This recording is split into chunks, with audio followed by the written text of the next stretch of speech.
Տիկին Օհանյան այսօր դատական նիստն էր, որով Նիկոլ Փաշինյանը դատի է տվել հրապարակ օրաթերթին,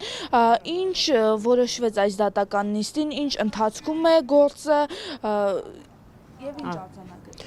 Այո, սա ըստ էության երկրորդ դատական նիստն էր, որին մենք մասնակցում էինք, որտեղ դատարանը առաջին նիստը առանց մեզ է իրականացրել եւ կարեւոր որոշումներ է կայացրել այդ նիստում։ Երկրորդ դատական նիստն էր, որի ժամանակ մեր փաստաբանը ներկայացրեց, որ ինչ որ նյութերին հասանելիություն չի ունեցել դատական գործի եւ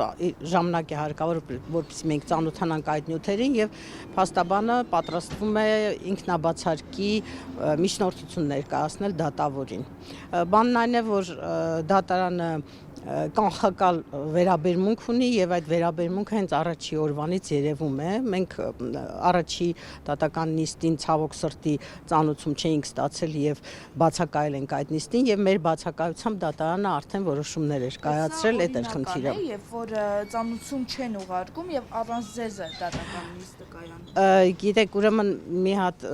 2 տարի առաջ մի օրենք են ընդունել, որով էլեկտրոնային ծանոթումները համարում են պատշաճ ծանոթում եւ էլեկտրոնային ծանոթումը ցավոք սրտի մենք վրիպել է մեր աչքից, մենք չենք նկատել եւ բայց դա պատճառ չէր, որպեսզի դատական նիստը իրականացվեր։ Դատարանը, եթե պարկեշտ դատարան է, անաչառ դատարան է, պետք է այդ օրը հետաձգեր նիստը եւ սպասեր մինչեւ որ պատասխանողը ներկա կլինի, բայց ցավոք սրտի դատարանը շտապում է եւ այսօր էլ է շտապում, շատ արագ ուզում են վճիռ կայացնել եւ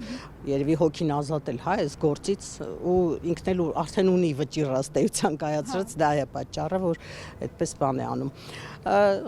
Բայց ես կարծում եմ, որ եթե մի քիչ նորմալ դատական համակարգ ունենայինք մենք, սա շատ լավ առիթ էր, որպեսզի դատարանը ցույց տար իր անկախությունը, իր անաչառությունը եւ ակնհայտ է, որ այս հայցի մեջ չկա հիմք, չկա որևէ պատճառ, որպեսզի այդ հայցը բավարարվի, բայց պարզ է, որ մենք այնպիսի երկրում ենք ապրում, որտեղ վարչապետի հայցերը որպես կանոն բավարարվում են եւ չեն կարող մերժվել, այսպես ասենք, նույնիսկ եթե ամենաանհեթեթ ձևակերպումներով հայցեր են ներկայացվում դատարան։ Տիկին Օհանյան, կնշեք նաև ինչի համար է դատի տվել Նիկոլ Փաշինյանը հրապարակ թերթին։ Ես մի կարճ ներկայացնեմ, դեռ անցած տարվա մայիսին, երբ որ ինքը սկսեց ստատուսներ գրել եկեղեցու հոգևորականների վեհափառին ուղղված, որ հարցադրումներ էր անում, հա, ամեն օր գրում էր, պիտի ասի վեհափառը կուսակրոն է արդյոք ինքը, երեխաներ ունի արդյոք թե ոչ,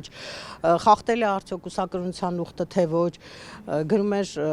քեռակնոջը դոմփի SNN այս տիպի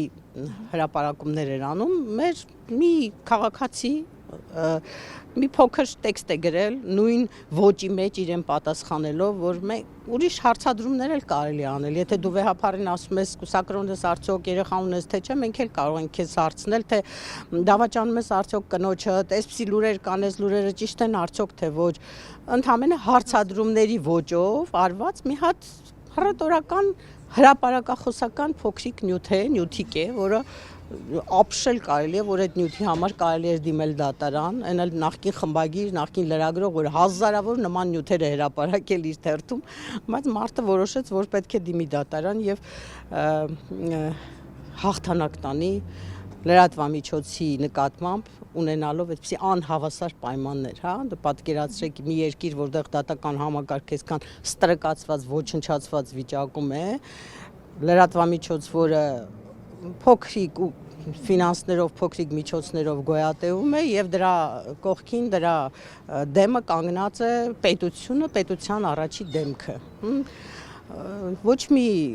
մեր երկրի ոչ մի ղեկավար իրեն թույլ չի տվել դիմել դատարան որևէ լրատվամիջոցի դեմ, սա աննախադեպ մի հատ process է, ու այս իշխանությունը լիքը ցենց աննախադեպ բաներ արեց, էլի, դատական հայցեր, ճնշումներ, խոսքի համար մարդկանց բերդ տանել, այդ բոլորը մենք տեսնում ենք այս տարիներին, թե ինչ է կատարվում։ Այս հարցադրումի համար դատարանը բավարարի միջնորդությունը եւ Նիկոլ Փաշինյանը, հա, հաղթի այս դատական նիստում, սա չի նշանակում, որ վտանգվում է խոսքի ազատությունը եւ մնացած լրատվամիջոցները ինչ խնդրի առաջ են կանգնում։ Ես չեմ կարծում, որ հենց այս դատական նիստով կամ այս դատանի որոշմամբ է ինչ-որ բան որոշվելու մեր երկրում, որովհետև հիմա եթե նկատել եք մեր լրատվամիջոցները, լրագրողները շատ ավելի համարձակ են դարձել, շատ ավելի ճակերտների մեջ ասած անթույլատրելի հարցադրումներ են անում նույն Նիկոլ Փաշինյանին, հա, եւ պարզ է, որ այս երկրի վիճակը ամենաշատը ցավով տանում են լրագրողները, լրատվամիջոցները եւ ամենաշատը պայքարում են հենց լրատվամիջոցները այս իշխանությունների վարքու բարքի պահվածքի քաղաքականության դեմ։ Ուզում եմ ասեմ, այդքան մի չափազանցրեք այս հայցը ու դրա հետևանքներն էլ պետք չի չափազանցնել, այդ հայցը նույնիսկ եթե ի վնաս մեզ որոշում կայացվի, դա նույնիսկ հրապարակի գործունեության վրա չի ազդելու, ուր մնաց թե այլ լրատվամիջոցների վրա, այնպես որ սա հերթական սիմ փորձն է ճնշել, սահմանափակել խոսքի ազատությունը չի ստացվելու, որովհետև հիմա տեսնում եք էլի մարդիկ նույնիսկ բանտից հրապարակումներ են անում, ելույթներ են ունենում, այսինքն այդ ազատ խոսքը մենք նվաճել ենք այս 30 տարվա ընթացքում, այդքան հեշտ չի լինելու դա բան անել, ճնշել երկրում։